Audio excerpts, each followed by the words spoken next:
In an interview, Suella Braverman said that operational evidence suggested people seeking asylum were purporting to be homosexual to game our system.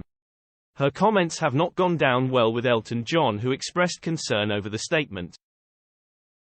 Suella Braverman has gone head-to-head with Sir Elton John after she recently claimed that asylum seekers pretend to be gay in her latest outburst, with the singer accusing the Home Secretary of legitimizing hate against LGBT+ people. Speaking to ITV's Anushka Asthana in a pre-recorded interview for Peston, Ms. Braverman said that operational evidence suggested people seeking asylum were purporting to be gay to game our system. She went on to add that a fear of discrimination for being homosexual or a woman should not be sufficient to qualify for refugee protection, which sparked a furious response from the Rocketman singer, who hit back to say the Home Secretary was dismissing the danger these individuals faced. As the row escalated, the Home Secretary hit back and said, "Well, I have huge admiration for Elton John, but what I would say is that we need to be, again, honest about what's actually happening on the ground. And as I said in my speech, we need to be clear about what constitutes persecution.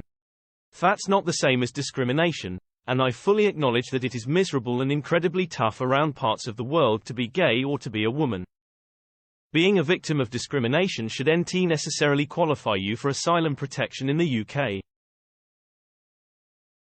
Her comments did not go down well with the 76-year-old pop icon, who criticized her and said that he risked further legitimizing hate and violence against LGBT+ people after she called for the definition of who qualifies for protection under refugee rules to be tightened in her recent speech. Sir Elton responded to the comments in a joint statement posted to Instagram with his husband, David Furnish, and the Elton John AIDS Foundation.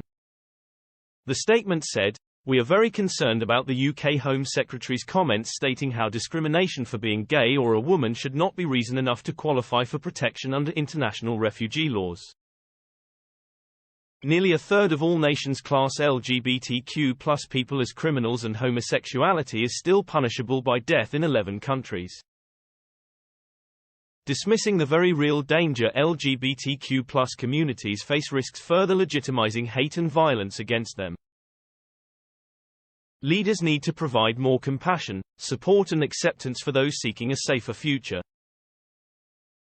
Last year 739 people were granted asylum when sexual orientation formed the basis of their claim, Home Office figures show.